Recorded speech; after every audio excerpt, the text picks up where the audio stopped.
Hello, today is Friday, May 27, 2002. I will be speaking only the English language. I will not be speaking the Persian language. It is a book review, 1001 Days, Memoirs of an Empress by Her Imperial Majesty Farah Pahlavi, Chapter 2. So, subsection comes meeting the king. Her Imperial Majesty Farah Pahlavi met the king for the first time at the embassy in Paris. The ambassador had chosen certain students who were doing well in their studies. The king was in the corner of the big reception room at the embassy, and the students passed before the king one by one.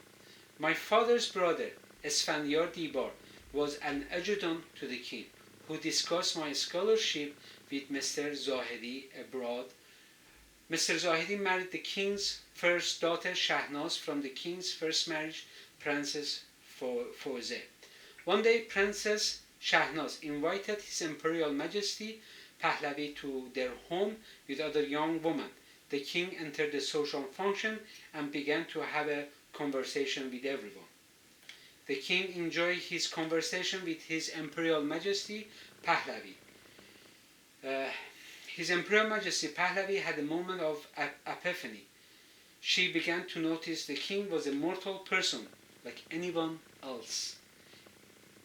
Her Imperial Majesty Farah Pahlavi realized the union with the king meant that she had to serve Iran and Iranians in different capacity. The king told her, "Do you know I was married before?" She replied by saying yes. The king asked for Her Imperial Majesty Pahlavi's hand. Her Imperial Majesty Pahlavi said yes.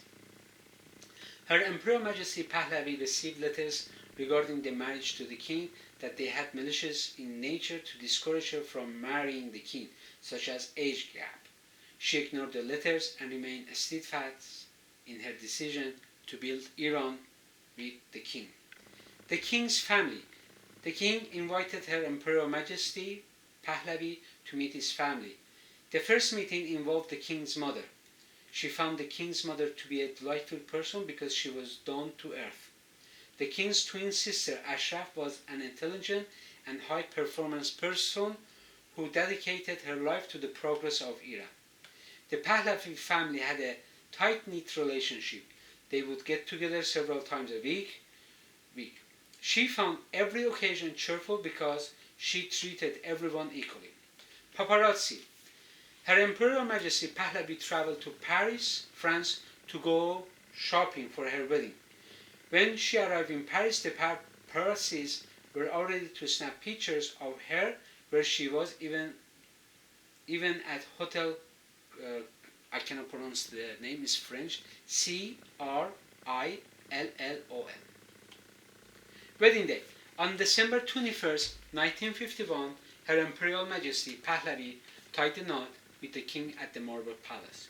She mentions that it was customary for a bride to wait for the clergy person to ask 3 times, "Are you willing to marry this person?" Her Imperial Majesty Pahlavi heard the clergy person once and she replied, "Yes." It's a memory for her to cherish for the rest of her life. Blossom of the Union.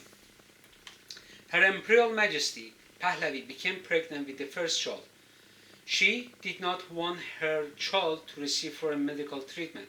She wanted Iranian doctors to care for the future heir to the throne of Iran.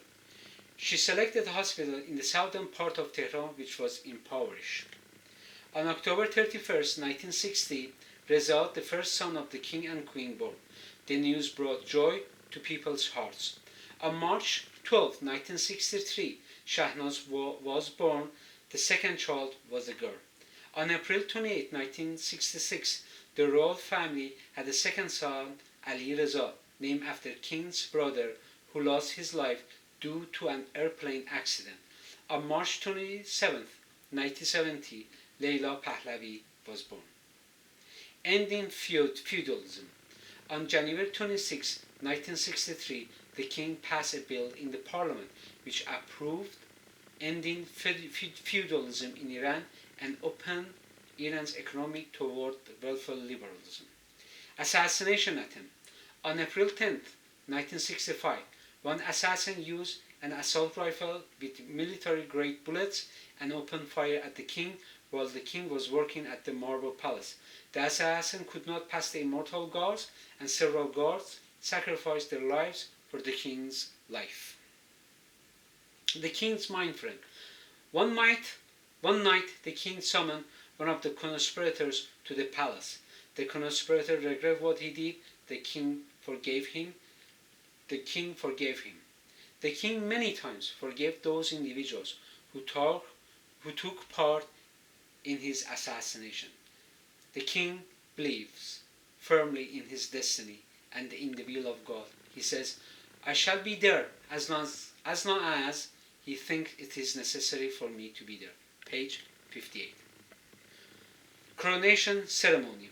On October 26, 1967, the king's 48th birthday, the king crowned himself and his queen in a ceremony in the Museum Hall of Golestan Palace in Tehran. I hope you enjoyed it, and again, I try by Tuesday, post it in my blog, and Friday, I make a video clip about it. Thank you.